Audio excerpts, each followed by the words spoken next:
materi dari 11 IPA 3. Di sini saya akan menjelaskan wawasan Nusantara.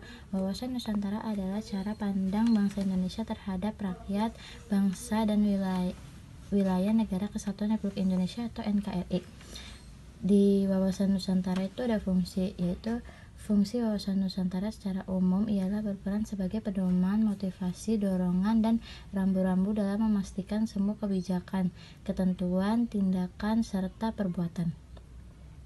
Di wawasan Nusantara ini juga ada tujuan, ada 3 tujuan. Yang pertama, tujuan wawasan Nusantara nasional, yaitu dalam Undang-Undang Dasar 1945 tersebut dijelaskan tujuan kemerdekaan Indonesia.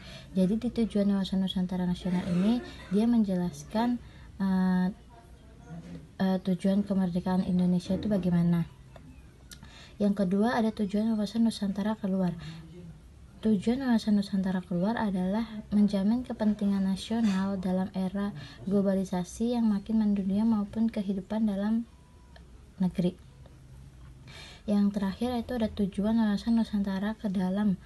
Tujuan wawasan Nusantara ke dalam itu menjamin persatuan dan kesatuan di segenap aspek kehidupan nasional. Terima kasih. Wassalamualaikum warahmatullahi wabarakatuh.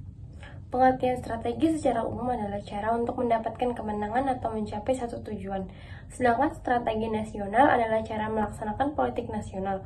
Strategi nasional disusun untuk melaksanakan politik nasional, misalnya strategi jangka pendek, jangka menengah, dan jangka panjang. Pada dasarnya, strategi merupakan rangkaian kerangka rencana dan tindakan yang disusun dan dipersiapkan dalam suatu rangkaian tahapan di mana masing-masing merupakan jawaban terhadap tantangan baru yang mungkin terjadi sebagian akibat dari sebelumnya. Keseluruhan proses ini terjadi dalam suatu arah tujuan yang ditetapkan sebelumnya. Strategi nasional merupakan pelaksanakan dari kebijakan nasional dalam rangka pembangunan nasional. Bisa dikatakan bahwa strategi adalah politik dalam pelaksanaan, sehingga strategi nasional dijadikan sebagai rencana dan pelaksanaan yang dinamis serta disesuaikan dengan kondisi, situasi, dan kemampuan. Assalamualaikum warahmatullahi wabarakatuh. Perkenalkan, nama saya Alia, saya dari kelas 11 IPA 3. Di sini saya akan menjelaskan tentang pentingnya strategi nasional. Pentingnya strategi nasional. Setiap negara di dunia ini, baik negara yang sedang berkembang maupun negara yang sudah maju, sangat membutuhkan strategi nasional. Antara negara yang satu dan negara yang lain memiliki perbedaan cara dalam menerapkan strategi nasionalnya. Mereka memiliki cara masing-masing dalam mengatur rumah tangga negaranya, yaitu dalam mengadakan kebutuhan negara, kerja sama politik, maupun juga pertahanan negara. Suatu pemikiran yang tidak boleh dilupakan dalam strategi nasional, antara lain ketahanan nasional, ketahanan pangan, serta pertahanan dan keamanan nasional. Ketahanan pangan merupakan strategi dalam mensejahterakan kebutuhan masyarakat suatu negara, sedangkan pertahanan dan keamanan nasional merupakan suatu hal yang mutlak perlu dikarenakan negara yang mandiri adalah negara yang mampu bertahan dalam situasi dan kondisi apapun. Assalamualaikum warahmatullahi wabarakatuh. Saya Ima Ilmaya 11 IPA 3 dan saya akan menjelaskan tentang landasan hukum strategi nasional. Dalam rangka penyusunan strategi nasional, dibutuhkan sebuah landasan hukum supaya tidak menyimpang dari tujuan dan cita-cita bangsa dan negara. Adapun landasan hukum adalah sebagai berikut: 1. Landasan adil yaitu Pancasila. 2. Landasan konstitusional yaitu Undang-Undang Dasar 1945. 3. Landasan doktrin yang terdiri dalam 2 tingkat, yaitu tingkat nasional dan Hankamnas. Landasan doktrin tingkat nasional terdiri dari wawasan Nusantara, ketahanan nasional, dan integritas nasional. 4. Landasan operasional yang dapat diperinci menjadi yang berhubungan dengan politik nasional dan berhubungan dengan strategi nasional. Adapun yang dimaksud dengan politik nasional adalah politik pembangunan nasional yang mempunyai fokus yang berbeda-beda sesuai dengan keadaan dan kebutuhan setiap era yang dimasuki. Fokus strategi nasional tidak boleh berbeda dengan politik nasional, dikarenakan bahwa strategi nasional adalah strategi pembangunan. Strategi nasional sebagai landasan operasional merupakan cara pembinaan dan pembangunan sarana dan sebagainya demi terwujudnya politik nasional. Adapun sasaran strategi nasional yaitu tujuan atau maksud apa yang hendak dicapai. Sasaran strategi nasional dibedakan menjadi dua, yaitu sasaran ke dalam dan sasaran keluar. Sasaran ke dalam yaitu integrasi nasional dengan mewujudkan identitas dan integrasi nasional. Sedangkan sasaran keluar adalah sebagai berikut: 1. Mendukung kepentingan nasional terhormat di dalam negeri.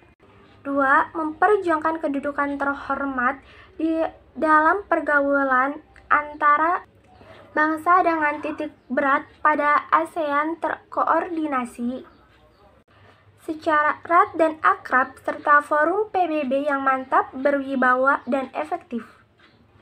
3. Mengadakan hubungan internasional lainnya, baik yang bersifat bilateral maupun multilateral.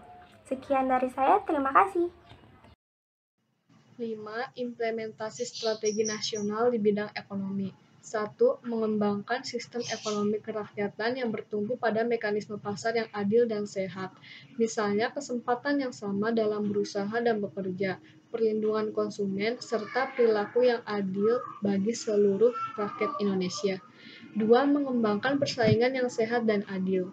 3. Mengoptimalkan peran pemerintah dalam mengkoreksi ketidakmampuan pasar dengan menghilangkan seluruh hambatan yang mengganggu mekanisme pasar melalui regulasi, pelayanan publik, serta subsidi dan insentif yang dilakukan secara transparan dan ditetapkan dengan undang-undang.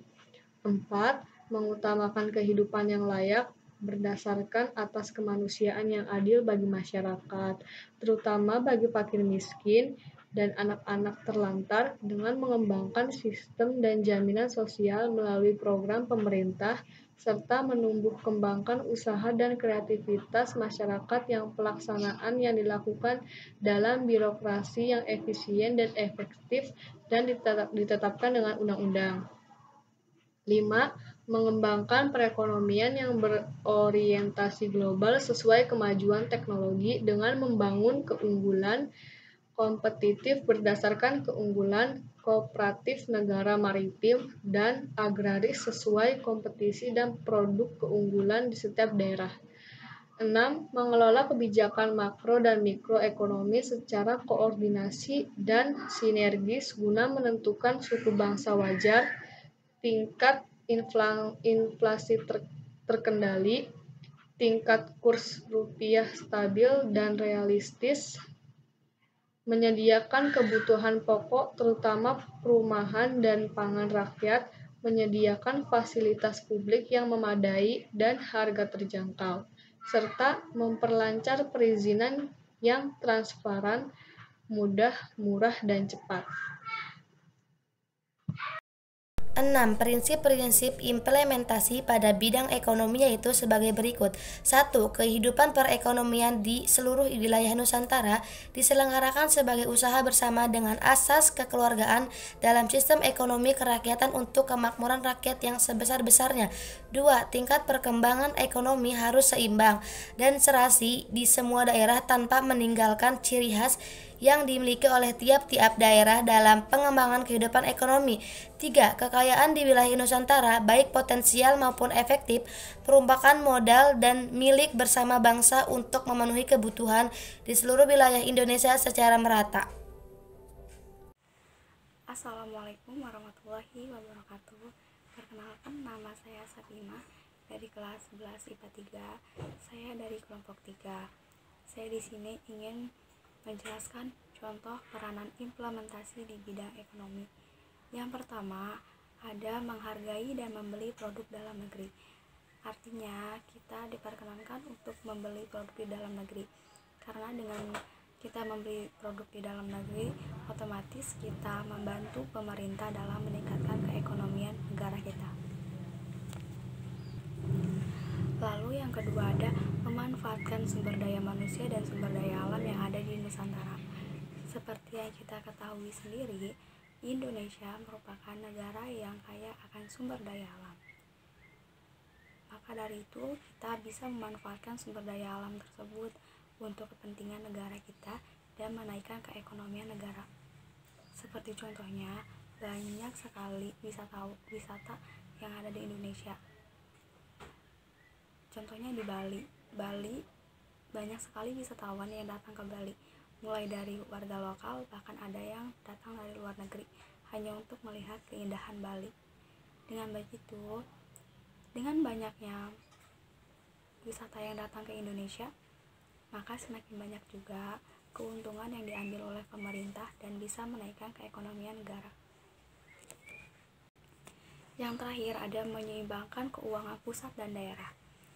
Maksudnya, jadi keuangan pusat dan keuangan daerah haruslah sama rata. Misalkan di pusat mendapatkan 50%, otomatis di daerah juga harus mendapatkan 50%. Jika di pusat mendapatkan 30% dan di daerah juga harus mendapatkan 30%. Tidak boleh misalkan di pusat mendapatkan 70% tetapi di daerah hanya mendapatkan 30%.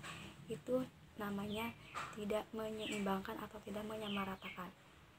Sekian dari saya, kurang lebihnya mohon maaf. Wassalamualaikum warahmatullahi wabarakatuh.